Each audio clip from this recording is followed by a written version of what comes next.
you.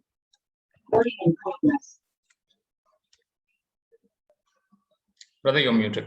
आपका mute है brother शिवर भाई। सभी लोगों को जय मसीह की। ये सुंदर अवसर के लिए मैं परमेश्वर का धन्यवाद करता हूँ।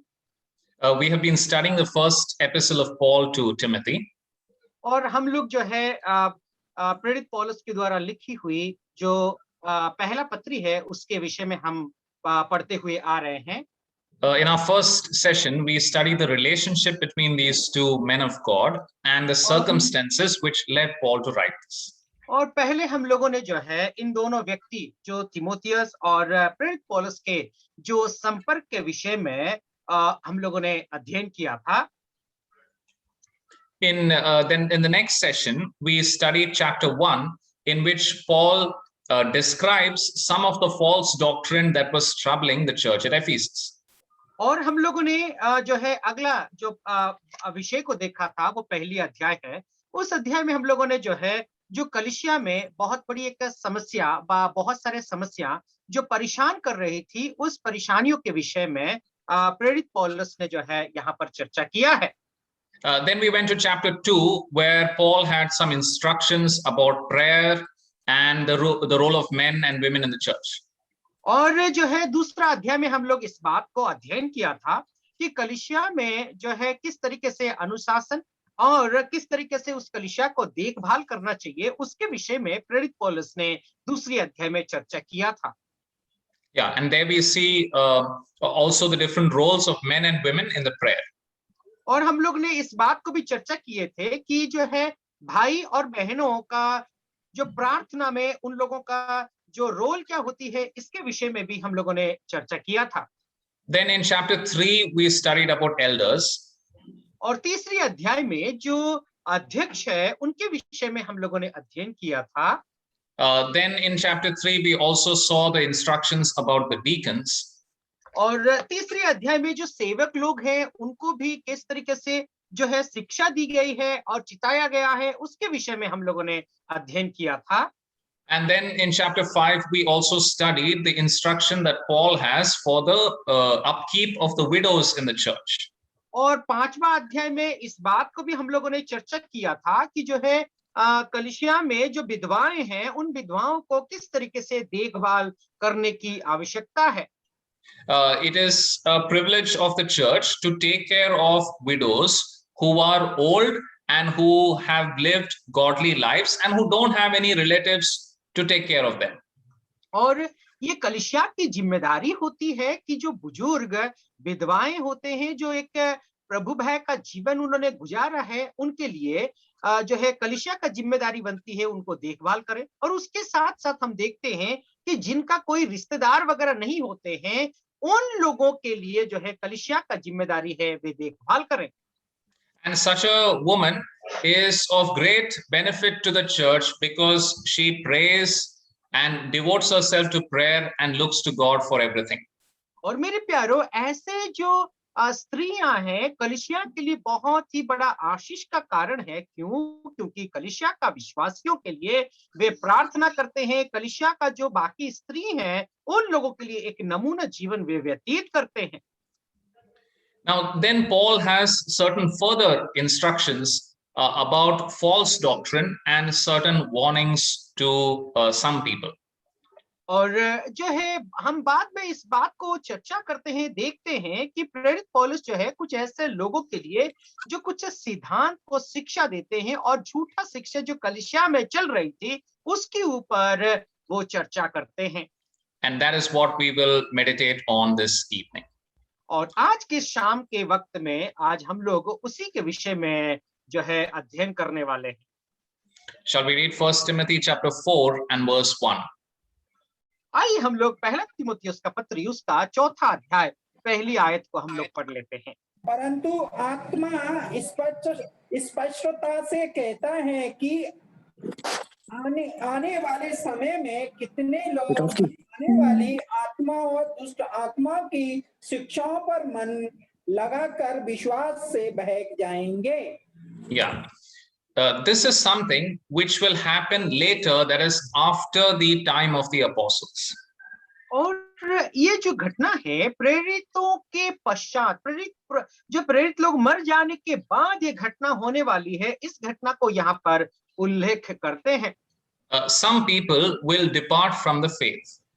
और कुछ लोग जो है विश्वास से वे लोग जो है बहक जाएंगे, वे लोग विश्वास से दूर हो जाएंगे। Now, this does not mean that people will lose their salvation. उसका अर्थ ये नहीं है कि विश्वासी लोग अपना उद्धार खो बैठेंगे। We can understand it collectively. Imagine groups of people, imagine churches who are getting pulled by false doctrine. और हम लोग जो है एक झुंड के विषय में देखते हैं, मान के चलिए कि जो है बहुत सारे ऐसे कलीसियां हैं, बहुत सारे विश्वासी लोग हैं, क्या करते हैं ना, झूठे शिक्षा के जो है प्रभाव में आ जाते हैं। So in one generation, the believers get swayed by some false doctrine. और एक ऐसी पीढ़ी है जो झूठा शिक्षा के वजह से जो है वे लोग प्रभु से दूर हो जाते हैं। And then things go from bad to worse. And in the next generation or the third generation, people don't even have their salvation. The next generation is not even saved.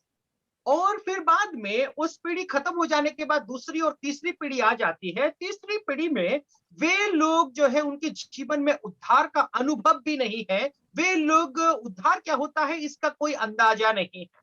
So we can say that the church or that community has departed from the faith.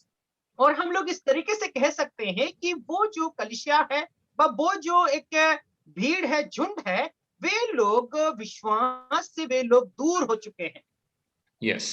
Now we have observed on other occasions that the holy angels are very interested to see what God is doing in his church. और एक बार हम लोगों ने जो है इस विषय के ऊपर चर्चा कर चुके हैं, जो पवित्र स्वर्गदूत है कलीसिया में क्या चल रही है उसके विषय में उनकी जो रुचि है, बहुत ही वे लोग कलीसिया के प्रति क्या चल रहा है उनकी दिलचस्पी रहती है। Now the demons are also observing the church, but they are observing for the purpose of trying to cause trouble.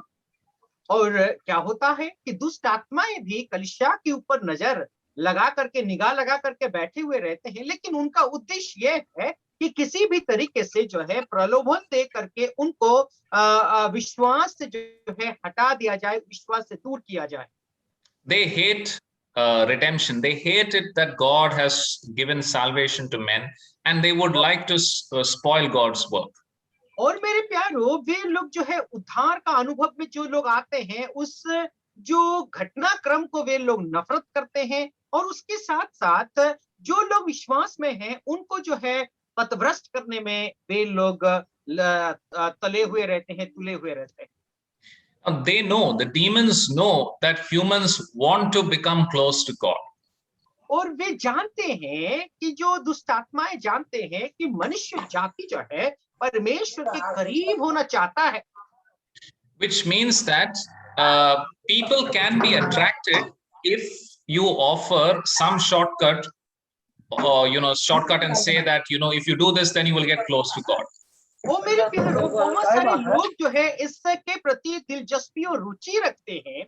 यदि लोगों को कहो कि ये जो है ये शॉर्टकट है, ये जो है आसान तरीका है परमेश्वर के पास होने के लिए, तो लोग जो है उसके लिए वे लोग इच्छुक हो रहते हैं और उसके प्रति रुचि लगाते हैं। So demons make some doctrines to attract people in this way.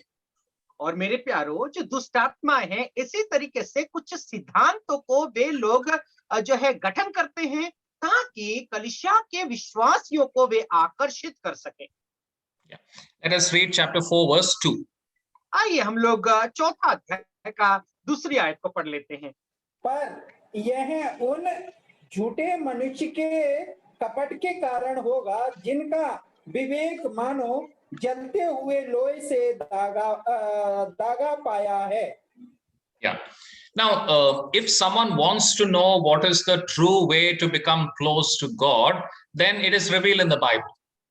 मेरे प्यारो, कोई व्यक्ति यदि सच्ची मार्ग को वो जानना चाहता है, जो मार्ग की जो है प्रभु के पास ले जाए, उस मार्ग को यदि जानना चाहता है तो परमेश्वर का वचन में प्रकाशित किया गया है। So if somebody is listening to these seducing spirits, it means that they have made some choice to go against the word of God. मेरे प्यारो, यदि ऐसे दुष्ट आत्माओं का प्रलोभन में वे लोग यदि फंसना चाहते हैं, उसका अर्थ यही है कि मनुष्य जो है उनके पीछे चलने का उसने मन बना लिया है। Now, when we go against God's word, our conscience will trouble us. मेरे प्यारो, यदि परमेश्वर का वचन के खिलाफ हम लोग यदि जाते हैं, उसके विरोध होते हैं, तो हमारा विवेक में जो है एक समस्या उत्पन्न होती है, वह हमारा विवेक गवाह नहीं देता है। But some people who have continued to listen to these seducing spirits, their conscience has been destroyed, and now they don't feel that pull when they don't feel that trouble when they indulge in wrong deeds or wrong teachings. मेरे प्यारो, कुछ लोग ऐसे हैं, इन दुष्ट आत्माओं का प्रलोभन में वे लोग आ करके जो है उन लोगों की फंदे में वे लोग फंस चुके हैं। अपना विवेक में जो है कोई उनको बाधा नहीं देता, विवेक जो है प्रतिबाधित नहीं होता है, क्योंकि इन दुष्ट आत्माओं का प्रलोभन में वे लोग फंस चुके हैं। Yeah, and there is also hypocrisy involved in false doctrine. मेरे प्यारो, झूठे शिक्षा में जो है कपट भरा हुआ है। Because in false doctrine there will be some fake holiness, or there will be some way in which people are trying to show that they are very spiritual or very holy. और जो झूठे शिक्षा होती है, उस झूठे शिक्षा में जो है गलत तरीका का जो है पवित्रता को दर्शाया जाता है। दो वे लोग क्या करते हैं ना, पवित्रता का जो है वे लोग पवित्र है करके उसका नाटक करते हैं। But because they are far away from God, their sinful nature will overcome them, and there will be lots of immorality, lots of sin in their midst. So there is hypocrisy. और हम लोग देखते हैं, क्योंकि वे लोग जो है परमेश्वर से बहुत दूर हैं, उनका पाप का जो प्रकृति है, पाप का जो स्वभाव है, उनको परमेश्वर से दूर कर दिया है। Yeah. Then let us read verse 3. आइए तीसरी आयत को पढ़ लेते हैं। जो विवाह करने में रोकेंगे और भोजन की कुछ वस्तुओं से परे रहने की आज्ञा देंगे, जिन्हें परमेश्वर ने इसलिए सृजा है कि विश्वासी और सत्य के पहचानने वाले उन्हें धन्यवाद के साथ खाएं। Now, once there was a believer who came to me, a young believer, and he asked me, is it right for Christians to eat, different types of meat and all these things? एक बार एक व्यक्ति ने मेरे पास आकर के सवाल किया, क्या मसीह लोगों को अलग-अलग तरीके का मांस खाना उचित है? And he was asking because he knew about the Old Testament restrictions that were there. और वो इस सवाल को इसीलिए कर रहे थे क्योंकि पुराना नियम में जो है बहुत सारे जो है मांस खाने में रोक लगा दी गई है, उस व्यवस्था को वो जानते थे। Yeah. So then I told him that for us believers in the New Testament, there is no such restriction. We can eat anything. और मैंने इस तरीके से उस व्यक्ति को कहा कि नया नियम के विश्वासियों के लिए ऐसा कोई प्रतिबाधाएं नहीं है, हम जो है कोई भी मांस का भोजन कर सकते हैं। Yeah. So he said okay and he went. और उसने ठीक है करके कह करके वो चला गया। Now many years later, many months or more than a year later, he had told me that time. He met me again and he said that that day when you answered like that, I thought that you were answering like that because you're not very spiritual. और जो है एक साल या फिर और कुछ साल बीतने के बाद जो है उस व्यक्ति ने मेरे से फिर से मिला और फिर बाद में मुझसे कहने लगा कि जो है उस दिन मेरे जो सवाल का जवाब अपने देते हुए कहा था कि हाँ, हर तरह का जो है मीट को हम लोग खा सकते हैं। मैंने सोचा कि आप जो है आत्मिक नहीं है, ऐसा सोच और विचार मेरे मन में आया था करके उसने जवाब दिया। So he started listening to these voices which were telling him that don't eat this, that's not pure, and so on and so forth. और जो है वो क्या कर रहा था कि काफी दिनों से ऐसी बातों को वह सुनने लगा था कि ऐसा नहीं खाना चाहिए, ऐसा नहीं करना चाहिए, ऐसे शब्दों को, ऐसी भाषाओं को, ऐसी बातों को वो सुनने लगा था। It's a long story. Afterwards, those voices started telling him very strange things.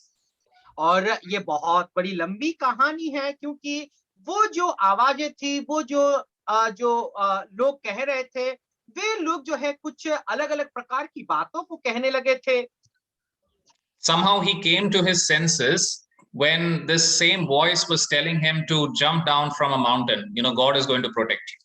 और एक बार ऐसा भी उसके जीवन में ऐसी परिस्थिति भी आई कि वही शब्द, वही जो लोग थे, वे लोग इस तरीके से कहने लगे थे कि तुम पहाड़ के ऊपर से कूद जाओ और परमेश्वर आपको बचाने वाला है।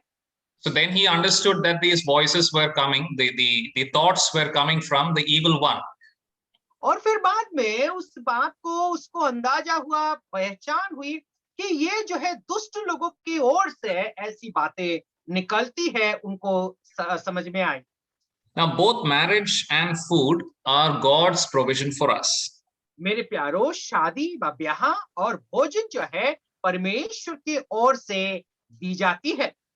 And both are a reason for thanksgiving on the part of believers.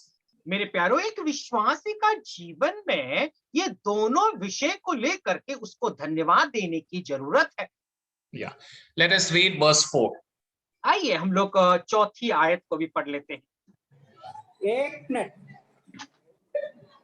क्योंकि परमेश्वर की सृजी हुई हर एक वस्तु अच्छी है और कोई वस्तु अस्वीकार करने के योग्य नहीं, पर यह है कि धन्यवाद के साथ खाई जाए।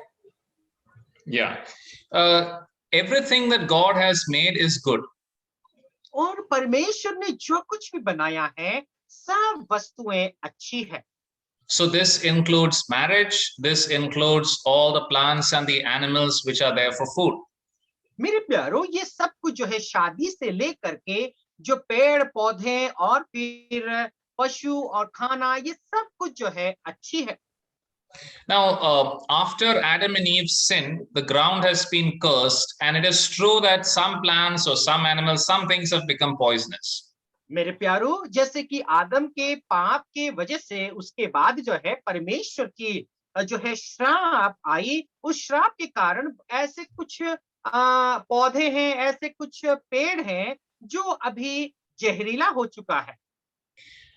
But so we have to avoid them, but there is no need to avoid anything for spiritual reasons. मेरे प्यारो, इसीलिए हमें ऐसे जो पौधों को व ऐसे चीजों को जो है दूर करने की चाहिए, लेकिन आत्मिक चीजों के लिए कोई भी चीज को हमें जो है दरकिनार व दूर करने की जरूरत नहीं है।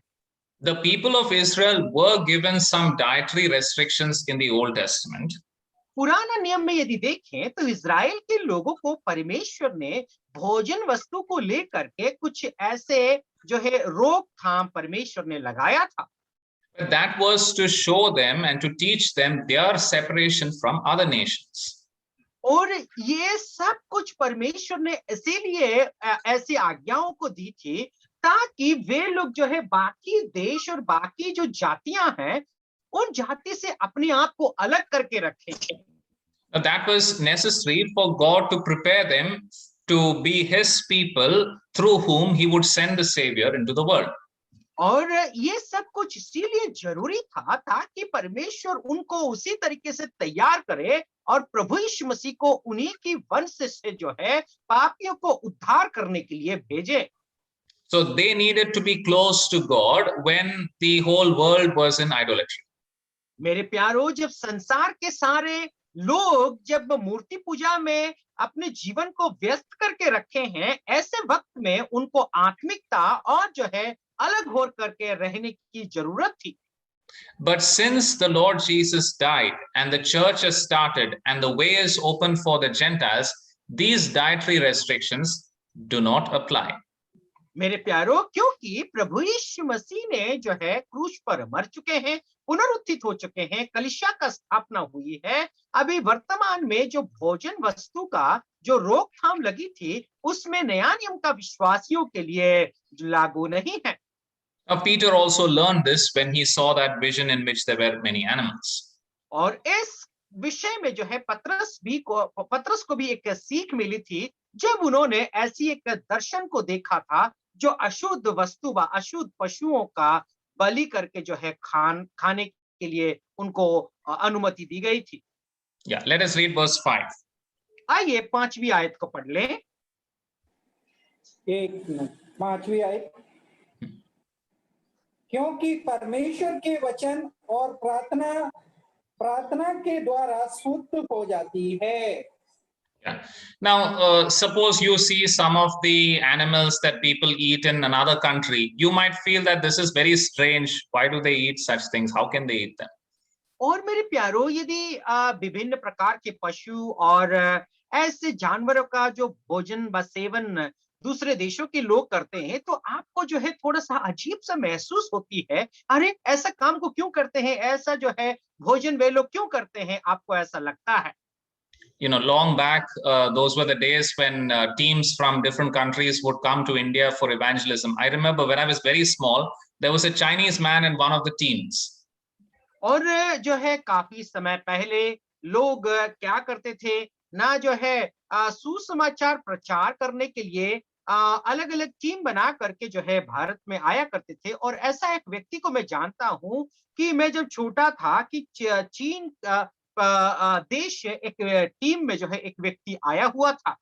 So he used to say like this, God has made many things for us to eat and enjoy, but Indians don't like to eat many of these things. और परमेश्वर ने बहुत कुछ ऐसे जो है वस्तु, बहुत कुछ ऐसे चीजों का जो है सृष्टि किया है, निर्माण किया है ताकि मनुष्य खा सके, लेकिन बहुत सारे भारतीय जो है इसको खाने के लिए पसंद नहीं करते। But we won't like to eat what, you know, these Chinese people eat. और मेरे प्यारो, हम जो चाइनीज के बाद चाइना के लोग जो है, चीन देश के लोग जो खाते हैं, उसको हम खाना पसंद नहीं करते। But here, through the word of God, we come to know the correct relationship between us, the creation, and the creator. और परमेश्वर का वचन से हम इस बात को समझ जाते हैं कि एक सृष्टि और सृष्टिकर्ता के बीच में उनका संपर्क कैसा है, उनका रिश्ता कैसा है। इस रिश्ते के विषय में हम परमेश्वर के वचन के द्वारा हम समझ सकते हैं। So we come to know that even what these Chinese people are eating, that is good only. We may not like it, so we won't eat it, but they are not doing anything wrong. और जो चीन के लोग भी जो कुछ वे लोग भोजन और सेवन करते हैं, वो गलत नहीं है। हम लोगों को पसंद नहीं है, इसीलिए हम नहीं खाते हैं, लेकिन वे लोग जो खाते हैं वो भी गलत नहीं है। And the same thing applies with marriage, you know, you know, the sexual relationship. God tells us that this is something which is good. It is not something to be ashamed with. और जो ब्याह को भी देखें तो जो है ये पाप नहीं है, ये गलत नहीं है। और जो है एक शादी में रिश्ता रखना, एक स्त्री के साथ पति के साथ रिश्ता रखना, ये परमेश्वर की ओर से अच्छी बात है, ये गलत नहीं है। So the word of God clarifies these things, so it sanctifies these things. और परमेश्वर का वचन हमें इन बातों को जो है सिद्ध कर देता है, और सब कुछ परमेश्वर के सामने शुद्ध ही है। And when we pray and give thanks and then we eat, then God blesses the food, and in that way it is also sanctified by prayer. तो हम जब प्रार्थना करके भोजन सेवन करते हैं, प्रभु को धन्यवाद दे करके भोजन को खाते हैं, तो उस भोजन में परमेश्वर की आशीष होती है, और हम जो है वो भोजन भी शुद्ध हो जाता है, उसको हम भोजन कर सकते हैं। Yeah. In chapter 1, the false doctrine that Paul mentioned was, you know, the obsession with Jewish laws and Jewish genealogies and things like that. पहली अध्याय में प्रेरित पौलुस जो है उन यहूदियों का जो व्यवस्था को लेकर के और यहूदियों का जो परंपराओं को लेकर के प्रेरित पौलुस ने जो है कुछ ऐसी बातों को उन्होंने बताई है। Here, the second false doctrine is about abstaining from certain food and abstaining from marriage. और यहाँ पर दूसरी जो गलत शिक्षा को यहाँ पर हम लोग देख सकते हैं, वो ये है कि भोजन वस्तु से दूर रहने का, शादी ब्याह करने के बाद भी उस स्त्री से दूर रहने की ऐसी गलत शिक्षा जो है दिया गया है। Now, Paul said that it would happen in the latter times, after his time. और पौलुस इस बात को यहाँ पर कहते हैं कि प्रेरित पौलुस के मरने के बाद या पहले प्रेरित पौलुस के बाद में ऐसी घटनाएं कलीसिया में होगी करके बताते हैं. Yeah. In the second century, there was a group of people called Ebionites. और दूसरी शताब्दी में यदि हम लोग देखें तो ऐसी एक झुंड थी, ऐसे लोग थे, उनको जो है एबियोनाइट्स कहा जाता है. Yeah, it is said that they have descended from the Jerusalem church only. और जो एबियोनाइट्स के लोग का कहना ये था कि जो यरूशलेम की कलीसिया से ही वे लोग आते हैं, बा उनका उसी का धारा से ही है. We know that in AD 70 the Romans destroyed Jerusalem. और हम सब जानते हैं कि 70 ईस्वी में जो है रोमी लोग आकर के उस यरूशलेम को नाश कर दिया था. So before AD 70 the Christians left that place. और 70 ईस्वी के पहले पहले लोग जो है उस जगह को छोड़ करके वे लोग बिखर गए थे, तितर बितर हो गए थे. And they settled in remote places in Israel and in the east of the Jordan. और जो है लोग उस समय क्या हुआ था ना, इजराइल के जो गली गांव ऐसे जगह में जा करके वे लोग रह गए थे, और उसके साथ साथ जो है अलग अलग देशों में भी वे लोग चले गए थे. And some of these Ebionite people, they used to be vegetarians. They used to feel that if they eat meat, then they won't be able to grow close to God. और ये जो एबियोनाइट्स के जो ग्रुप के लोगों का सिद्धांत ये था कि वे लोग यदि मांस का भोजन करेंगे तो वे परमेश्वर से दूर हो जाएंगे, परमेश्वर के करीब नहीं हो सकते, और वे लोग शाकाहारी थे. And they also believe that if you remain a virgin all your life, so don't marry your whole life, you remain a virgin, then you will be able to grow closer to God. और उन लोगों का विश्वास ये भी थी, यदि अपना जीवन भर यदि शादी नहीं करेंगे, ब्याह नहीं करेंगे, कुम्हारी या कुम्हारा रहोगे, तो परमेश्वर के आप करीब हो सकते हो. So we see this tendency in the future groups, but they also used to call themselves Christians. और ये जो भविष्य का समय में जो है ऐसे लोगों का अस्तित्व को हम देखते हैं, वे लोग भी अपने आप को मसीह कहलाते हैं. Then shortly after this, there was a Greek philosophy. They used to call themselves Gnostics. और कुछ समय के बाद ऐसे के झुंड ऐसे जो यूनानी लोग थे, ग्रीक लोग थे, उन लोगों का एक सिद्धांत थी. वो सिद्धांत what did you tell? They used to call themselves Gnostics or Gnosticism. तो जो है ज्ञान, तो जो है वे लोग अपने आप को ज्ञानवाद लोग कहते थे. So they used to think that only the spiritual world is holy, the physical world is evil. और जो ज्ञानवाद लोगों का मानना ये था कि आत्मिक जो दशा में आत्मिक देश ही जो है पवित्र है, जो शारीरिक परिस्थिति में संसार में जो रहते हैं वे सब के सब अशुद्ध हैं. And so they used to also follow these same practices of avoiding many foods and avoiding marriage and so on. और वे लोग भी ऐसे सिद्धांतों का अनुकरण करते थे कि जो है ऐसे भोजन वस्तु से वे लोग दूर रहते थे, और उसके साथ साथ शादी ब्याह भी नहीं करते थे. And then later on in the Roman Catholic Church also this practice developed that the leaders in the church, the priests, would not marry. और इसी तरीके से जो है यही सिद्धांत धीरे धीरे जो है बढ़ता चला गया, और यही सिद्धांत को हम लोग जो रोमन कैथोलिक कलीसिया में व चर्च में हम लोग देख सकते हैं. And at least for 1 month in a year, Catholics, at least the serious Catholics, they abstain themselves from meat because they think that it will take themselves closer to God. और यदि Catholic लोगों का जो विश्वास को यदि देखें, साल में एक बार, एक महीना वे लोग जो है ऐसे ही मांस का भोजन नहीं करते हैं, क्योंकि उन लोगों का सोच और विचार यह है कि यदि मांस का भोजन नहीं करेंगे तो परमेश्वर का करीब हो सकते हैं. Yeah, so my point is that Paul is not just imagining things, but these things which are said here actually happened, and we see them even today. मेरे प्यारो, प्रेरित पौलुस जो है इस बात को जो है अपना विचार में लाते उतना ही नहीं, उस समय में जो है ऐसी घटनाएं होती थी और वर्तमान में भी ऐसे घटनाओं को हम देख सकते हैं। Yeah. Then let us come to chapter 6 and verse 1. अभी वर्तमान में आइए हम लोग जो है 6वां अध्याय का पहली आयत को पढ़ लेते हैं। हाँ, जितने दासत्व के जुए के नीचे हैं वे अपने स्वामी को बड़े आदर के योग्य जाने, ताकि परमेश्वर के नाम और उपदेश की निंदा ना हो। Yeah, the Greek word that is used for servants here is called doulos. That's the usual word for slave.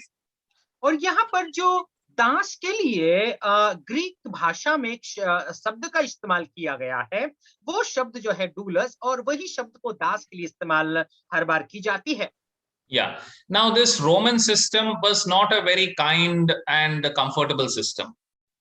और रोमी लोगों का जो प्रकरण है, उनका नियम कानून व व्यवस्था है, वो कोई आसान व्यवस्था नहीं थी मेरे प्यारों। Many times slaves were not treated very well. और बहुत बार ऐसा होता था कि दासों को अच्छी तरीके से उनके साथ जो है बर्ताव व व्यवहार नहीं की जाती थी। The slave did not really get a salary. He only got food, clothing, and shelter, at his master's house. और दास को पगार नहीं दी जाती थी, जो अपना मालिक के घर पे उसको भोजन, कपड़ा और रहने के लिए जो स्थान व रहने के लिए जगह उसको मिलती थी। And for this, he had to work wholly for his master. और इसी के लिए ही अपना मालिक के लिए उसको जो है काम करना पड़ता था।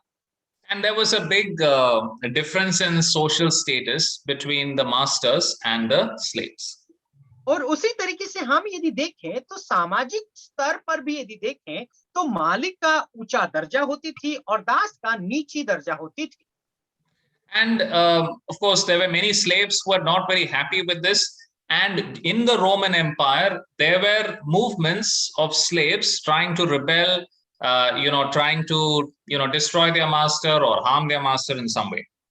और क्या होता था कि इसी के लिए बहुत सारे दास लोग जो है, इसके प्रति वे लोग संतुष्ट नहीं थे, खुश नहीं थे, नाखुश थे। और उसके साथ साथ यदि रोमी साम्राज्य में देखा जाए तो बहुत सारे दास लोग अपने मालिकों के खिलाफ होते थे और कभी कभार उनको मार डालते थे, उनका विद्रोह करते थे। Yeah. Now, more than anybody else, a believer's slave would know that in God's sight, all men are equal. इससे बढ़ करके एक विश्वासी दास का जीवन में यदि देखें तो हम परमेश्वर के सामने सबके सब बराबर हैं। So the Christian slave knows that, see, in society my master is really high, but I know that in God's sight we are equal. और एक मसीह जीवन का एक दास को यदि देखें, मसीह विश्वासियों के बीच में देखें तो परमेश्वर के नजर में हम सबके सब बराबर हैं, भले इस संसार में मालिक मेरे से बड़ा है। So that should not, this revelation or this knowledge should not be used as an excuse to disrespect your master. और ये जो ज्ञात है, ये प्रकाशन जो है अपना मालिक को जो है हानि पहुंचाने के लिए या फिर अपना जो मालिक को आदर नहीं देने के लिए प्रोत्साहित ना करें। Now, if we do that, then it would spoil our Christian testimony and the name of God would be blasphemed among the people. They would say Christians are not good workers. और इस तरीके से यदि अपना मालिकों को हम यदि सम्मान नहीं देंगे तो जो है अपना गवाही को ही हम बर्बाद कर रहे हैं और उसके साथ साथ अपना गवाही को ही खो बैठ रहे हैं। लोग क्या कहेंगे, ना मसीह लोगों का गवाही अच्छा नहीं है क्योंकि अपना मालिकों का वे आदर व सम्मान नहीं करते। Now, of course, it is difficult to respect people who are not nice, but God is pleased and God will give us that reward if we behave ourselves well, even when our masters are not kind. मेरे प्यारो, यदि हम दासों को मालिकों को यदि देखें, भले ही वे लोग जो है निर्दयलु है, उनके हृदय में दया की मनोभाव नहीं है, फिर भी हमें उनको आदर व सम्मान देने की जरूरत है, क्योंकि परमेश्वर जो है आदर या सम्मान देने से परमेश्वर आपको और मुझे भी आदर करेगा और आशीष देगा। Yeah, let us read verse 2. आइए दूसरी पद को भी पढ़ लें।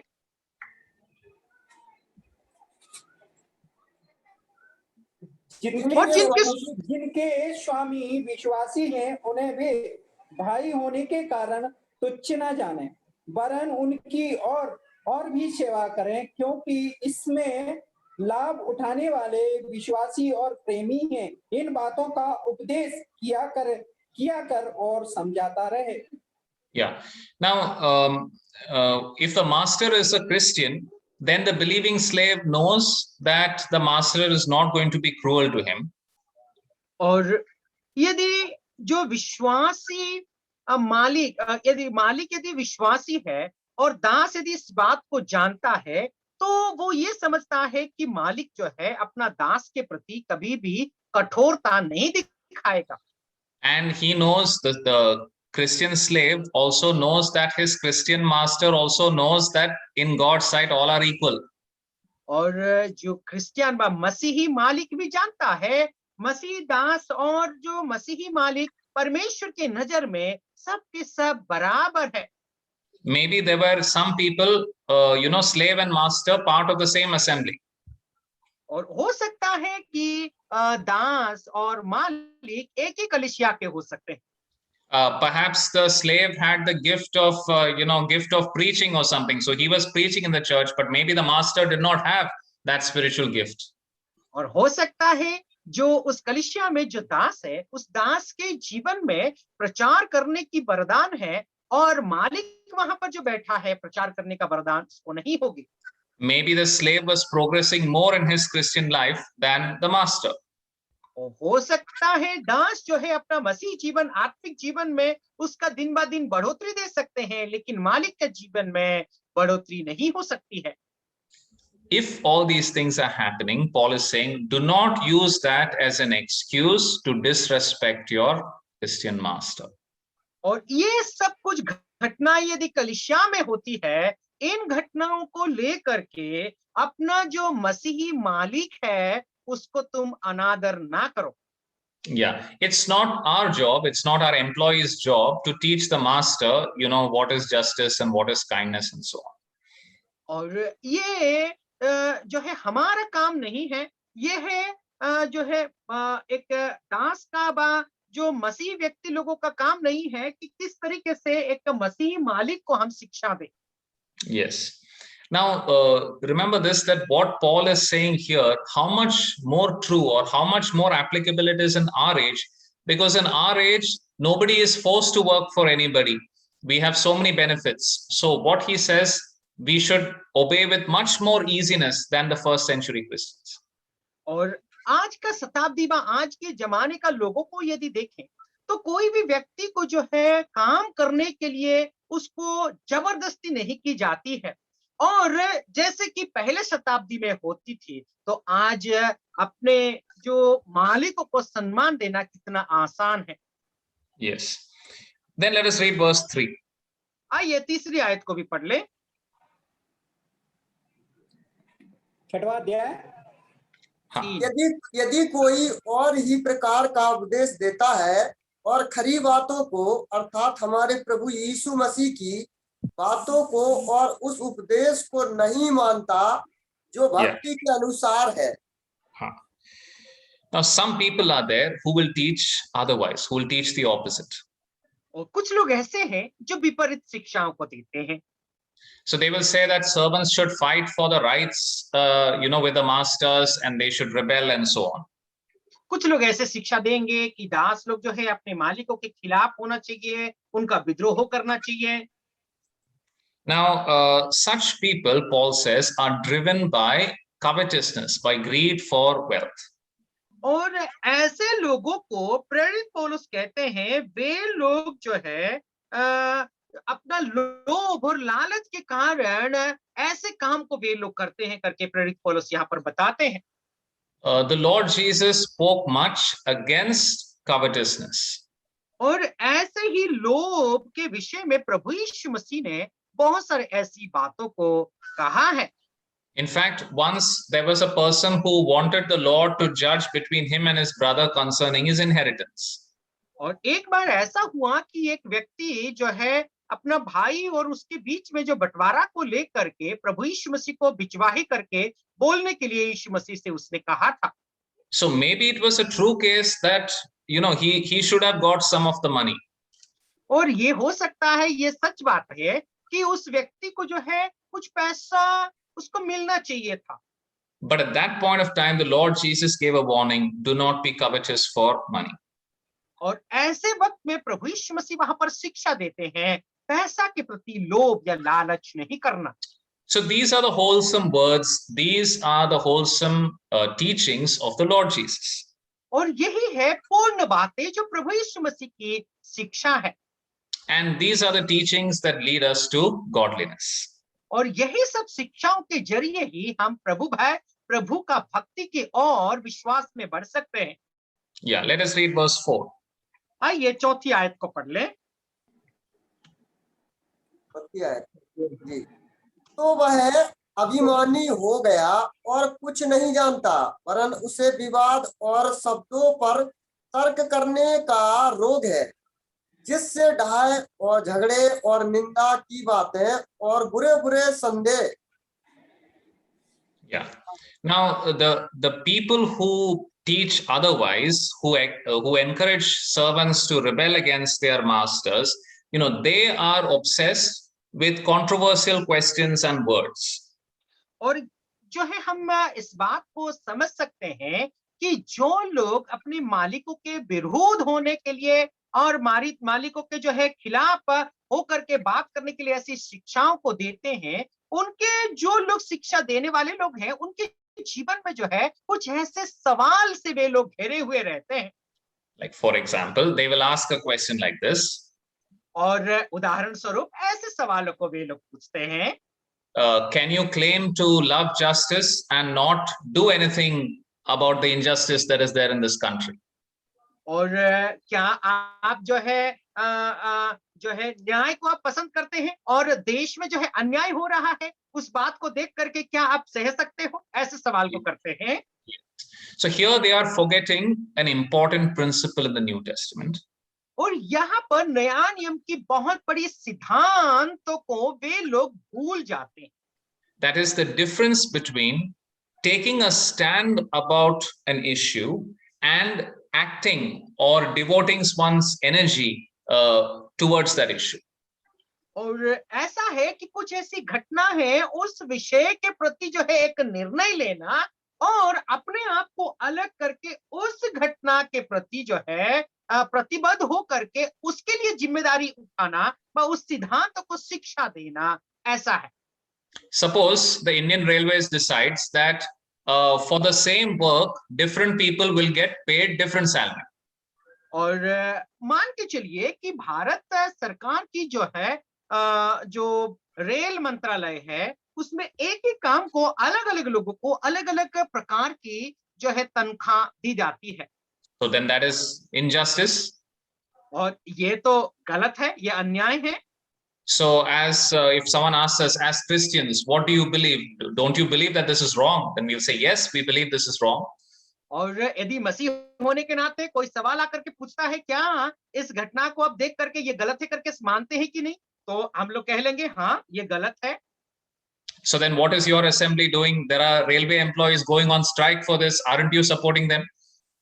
तो जो है कुछ लोग आकर के कहेंगे तुम्हारा कलीसिया अभी क्या कर रही है, फिर जो है भारत सरकार के जो है खिलाफ वे लोग, जो रेल मंत्रालय में काम करने वाले लोग भारत सरकार के खिलाफ जो है वे लोग आवाज बुलंद कर रहे हैं, तुम्हारा कलीसिया क्या कर रही है? Yeah. So the point is, God has given the church a certain task, a certain calling to do. परमेश्वर ने कलीसिया को इस तरीके से बुलाहट का जो जिम्मेदारी दी गई है, कुछ कार्य को उनके जीवन में सौंपा है. The task to the world is to preach the gospel. और कलीसिया का यही एक जिम्मेदारी दी गई है उस कलीसिया को कि वो कलीसिया जा करके सुसमाचार को संसार में सुनाए.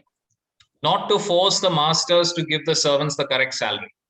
और उन मालिकों को जो है जा करके बाध्य करने के लिए नहीं है, मजबूर करने के लिए नहीं है कि सभी दासों को बराबर तरीके से तुम जो है तनख्वाह दो.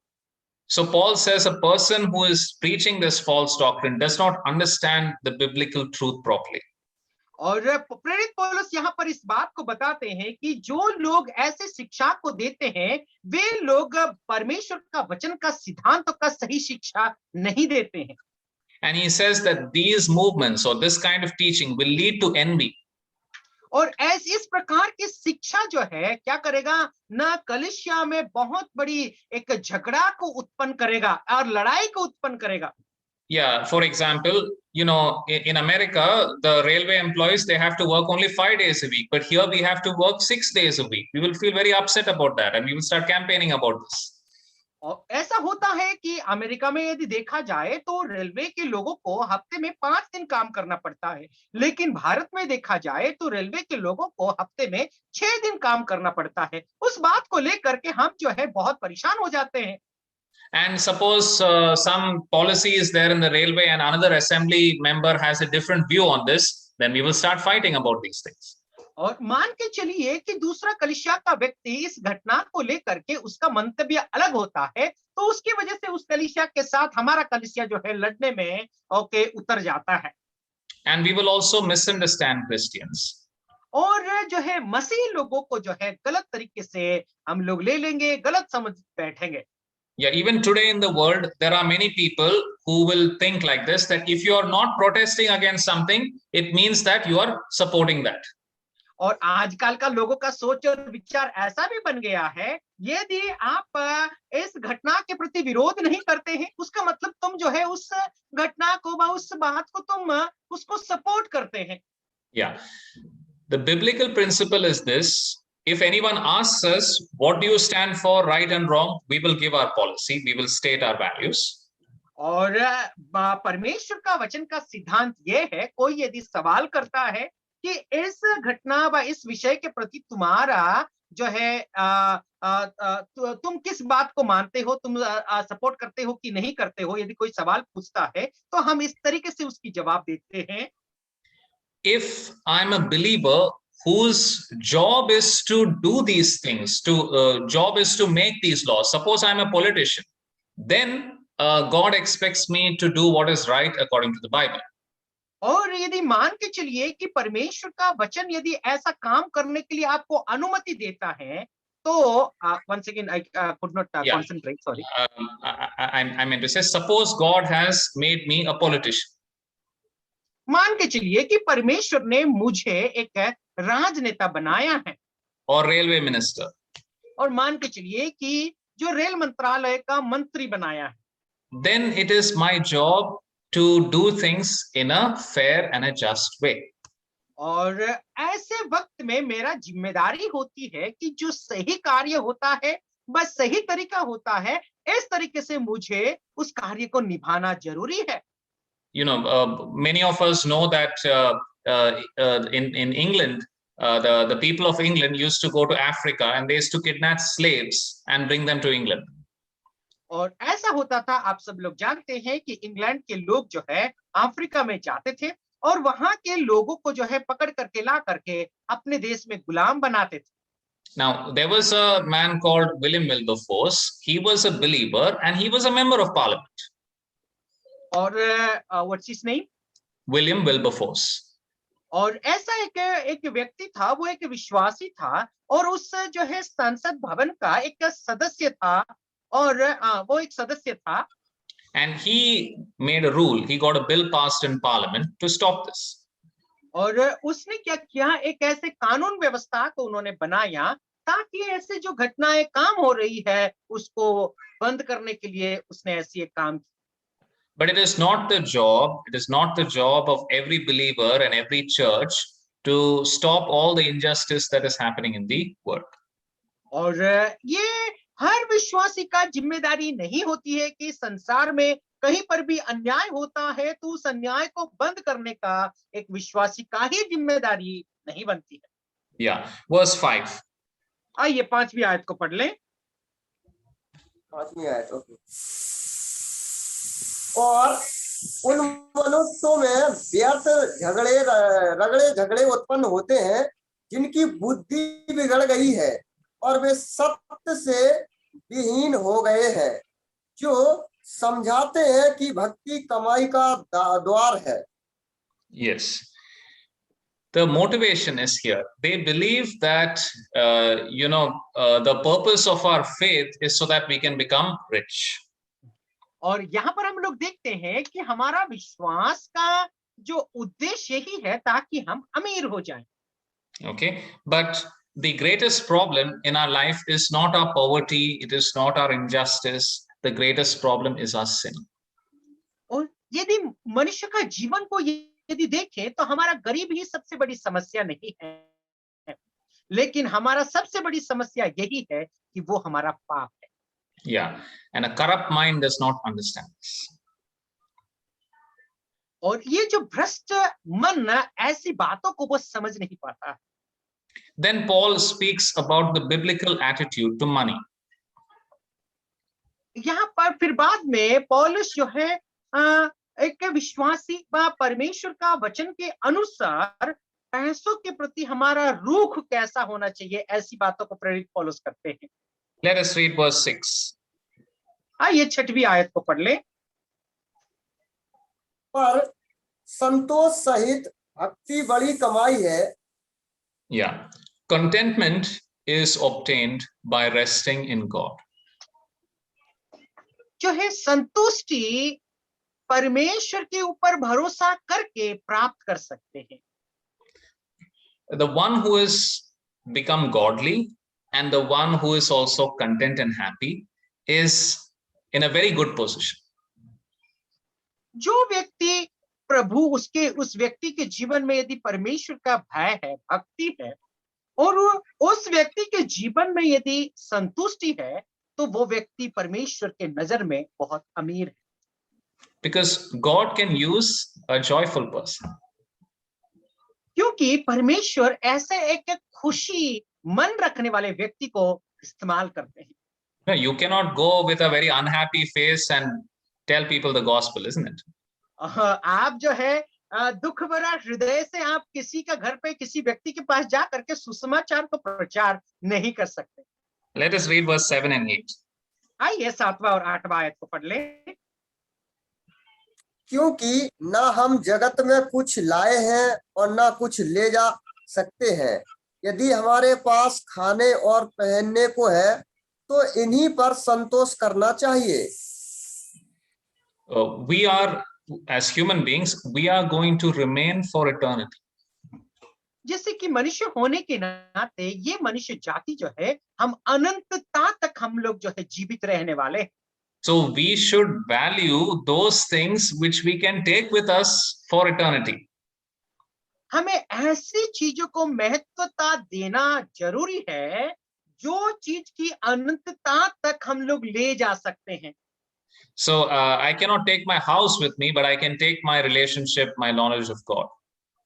मेरे घर को मैं जो है लेकर के मरने के बाद लेके नहीं जा सकता हूँ, लेकिन परमेश्वर के साथ मेरा जो रिश्ता है, मेरा संबंध है, और उस रिश्ता को मैं जो है लेकर के स्वर्ग जा सकता हूँ। So Paul is saying, don't value these things which you cannot take to heaven.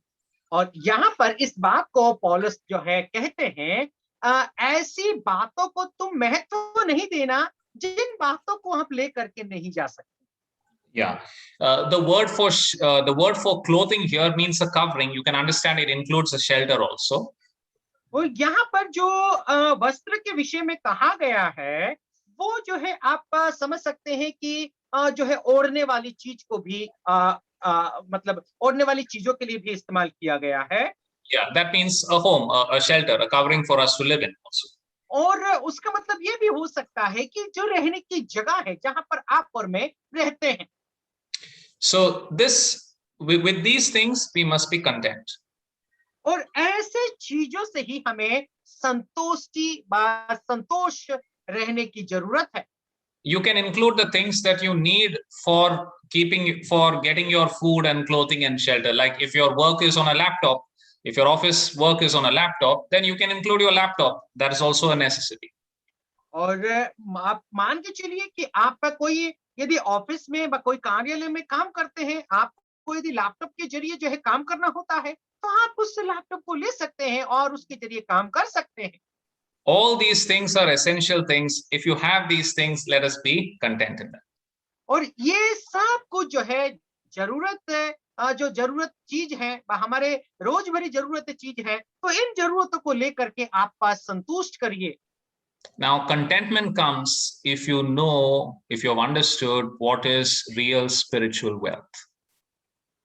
संतुष्टि जब आता है, आत्मिक धन जब क्या है, इस बात को यदि आप जान लेते हैं, तब जाकर के आपके जीवन में संतुष्टि आती है। Yeah, let us read verse 9 and 10.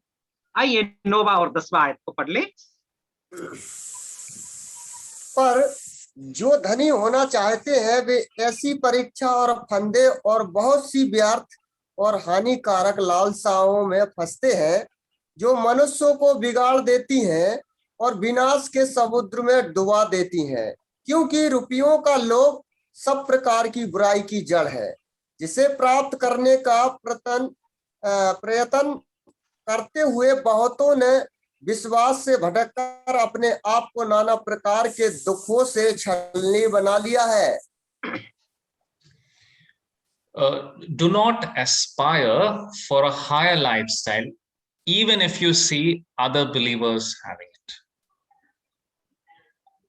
कोई विश्वासी यदि अमीर जीवन को व्यतीत करता है, भले ही वो व्यतीत करता हो, ऐसे समय में उसके जैसा जीवन जीने के लिए कभी भी आकांक्षा नहीं रखना चाहिए। Okay, suppose you come to Mumbai and you come to the house of one of the believers here. मान के चलिए कि आप बॉम्बे जाते हैं और वहां के कोई विश्वासी से आप मिलते हैं, And you ask him, oh, is this your own house which you are staying in? What is the cost of this house? और आप उस व्यक्ति से सवाल करते हैं, ये जो भवन है, ये जो घर है, क्या आपका घर है, और इस घर का कीमत क्या है करके आप पूछ लेते हैं। Many of the houses in Mumbai are more than 1 crore. और बहुत सारे ऐसे घर हैं जो घर का कीमत जो है 1 करोड़ से भी ज्यादा है। Now, suppose you start thinking that, okay, so I should also have a house which is more than 1 crore worth. और मान के चलिए कि आप ऐसे सोचने लगो कि मेरे पास भी ऐसे घर होना जरूरी है जो 1 करोड़ से भी ज्यादा कीमत। See, everybody's calling and everybody's place that God has put in is different. हर व्यक्ति का बुलाहट और हर व्यक्ति का जो है परमेश्वर जिस तरीके से उसको उस स्थान और पदवी दे करके रखता है वो अलग है। Okay, in this city, everything is expensive and salary is also high. और इस शहर में, बॉम्बे जैसे शहर में हर कुछ जो है महंगा है और देखा जाए तो तनख्वाह भी देखे तो बहुत ज्यादा है। So God has brought some of his people here and they have earned and they are living here. और इस तरीके से परमेश्वर ने कुछ विश्वासियों को यहाँ पर रखा है, वे लोग कमाते हैं और अपने जीवन को वहां पर वे लोग गुजारते हैं। Now, my question should not be that, okay, I see that believer, in America, he has something. Now, why can't I also have that? और आपके जीवन में ऐसा सवाल नहीं होना चाहिए, अरे वो अमेरिका में इतना अमीरपन में अपना जीवन को गुजारता है, मैं ऐसा क्यों नहीं जीवन को, ऐसे जीवन को मैं क्यों नहीं व्यतीत करता करके ऐसा सवाल नहीं करना चाहिए। My question should be, what is the best thing that I can do with my time and with my money? मेरा जो सवाल यह होना चाहिए, मेरे जीवन में जो समय है उस समय को मैं किस तरीके से व्यवहार करूं, मेरे पास जो पैसा है उसको मैं किस तरीके से इस्तेमाल करूं। Yeah, if we set our sights on wealth, then we will become spiritually barren. यदि हमारा सोच और विचार यदि अमीर होने का यदि विचार ही हम लोग रखेंगे तो आत्मिक जीवन में हम भ्रष्ट हो जाएंगे, आत्मिक जीवन से हम भटक जाएंगे। There are once I met my cousins who used to live in Australia. और ऐसा मेरे एक भाई से मैंने मिला था, एक बार जो है हम लोग ऑस्ट्रेलिया में हम लोग जो रहते थे।